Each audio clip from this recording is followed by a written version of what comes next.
Hey guys, what's up? It's your girl Crash, and I am here in Austin, Texas. And check it out, right now I'm in Troublemaker Studio. That's right. I'm gonna get ready to talk to Robert Rodriguez about his brand new film, Spy Kids All the Time in the World in 4D.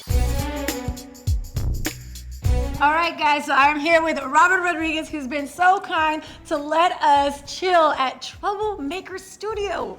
Can you hook us up with the tour? Can Absolutely. we get Let's take a look. A roundabout? Yeah. Awesome, let's do it. Come on, guys.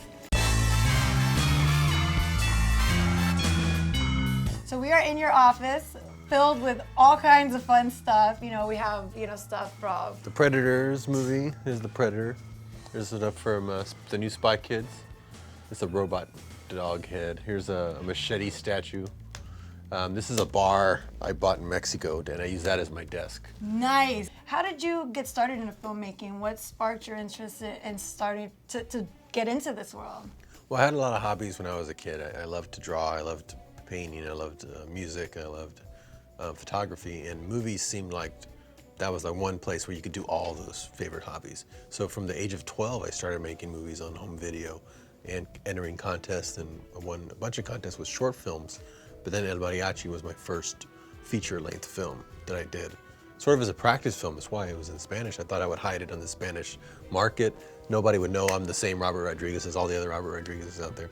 And it ended up becoming very famous. So that's insane. One of the things I love about, all your movies is you're so true to your culture. All the films you have always a Hispanic tone. Why is that important to you?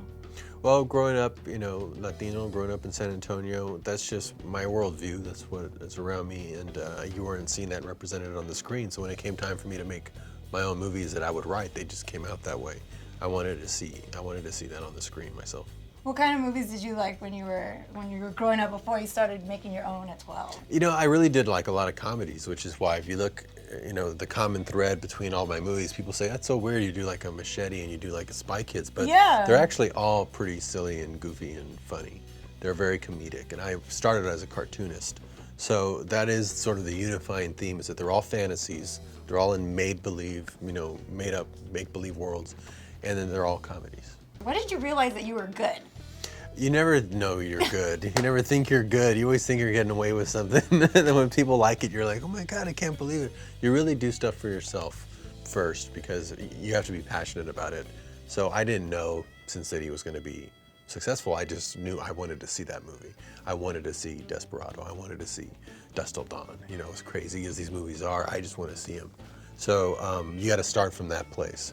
And so if I get a project that I'm just not into, even if it's supposed to be a big movie, I just can't go do it because it's got to start with you believing in it. Now, I'm sure the budgets on Spy Kids are insane amount of, graphics that go into it. I mean, I'm sure that's really helped your filmmaking and really kind of executing the ideas that you want. It really has. I mean, when you look at this studio, I don't think there's another filmmaker in the States who has his own studio. It's because we took over an old airport and made do with what we had. So what I learned from Mariachi was really to make movies look more expensive than they cost. So the Spy Kid movies are really not that expensive compared to Hollywood movies.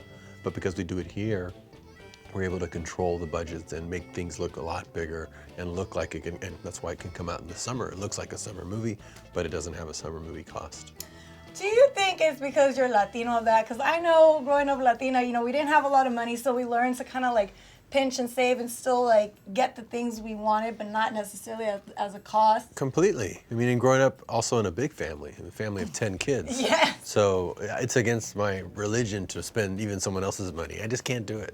So I always think of a more creative solution because I think that makes the movies better because they become a little more odd, and that's what people kind of like about them, is that quality that makes it different. It's because a lot of times you didn't have the money and you had to come up with something at the last minute that took its place, and it's better. The movie's better because of it. I was always into magic tricks, and that's all movie making is to me. So it's a big magic trick. You just want to fool the audience into thinking you had a lot of time, a lot of money, and the rest is just tricks. Well, this is just my office, so let's go see where we shot Sin City and some of the Spy Kids. Oh yeah, totally. The green screen room.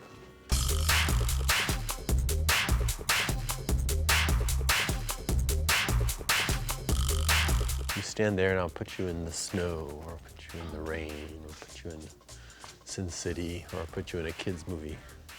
It's so funny. And we would do that. One day, we shot Antonio for some pickup shot for Once Upon a Time Mexico. So he had a wig on, long hair. Then he went and changed and he came back, and on the same green screen, we shot him for Spy Kids 3. So he finished 2 sequels in one day. That's intense. So what exactly happens here? Because it looks like a whole lot. If you look, it looks pretty big, but by Hollywood standards, this is a really tiny green screen. But I shot all of Sin City right here, about where you're standing, because by the time you bring in the lights, you only have a small working area. I shot all the Spy Kid movies here, and anytime we have a special effect where we need to put you in Sin City or put you in a kid's movie or in the clouds or you're flying, and it's a lot to those movies, we shoot them here on the green screen in a very controlled environment right next to my office. This is where we do most of our main effects work. Cecil, you know you get sick from playing video games in the car. What do you think will happen here? Spy Kids, I mean, would you have ever imagined that this, film from the start would gross over like $450 million beyond the 4th installment already? I had made a bunch of short films growing up with my brothers and sisters. They were very much like Spy Kids, and they would consistently win contests. So I thought, I need to make a family movie someday. So after El Mariachi and Desperado, I wanted to do Spy Kids. At that time, there was any family movies out. So I had a feeling that that was going to do really well at that time, but I didn't know it would go this far. For 10 years later, we're still making them. Fire up your gadgets. They're not activated. You come from a huge family, 10 brothers and sisters. How much of that childhood did you bring into the Spy Kids as far That as was the all unity? Spy Kids. All Spy Kids was based, because I only had little kids at the time. In fact, I wrote it before I had kids. It was based on me growing up. And I wanted to do a movie about growing up in a family of 10 kids, but I wanted to do it in a way that wouldn't bore people, so I made them spies. So all the characters are named after my family.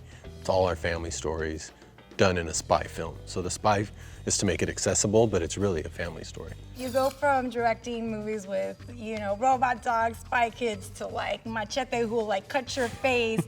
Like, how do you describe yourself as a director?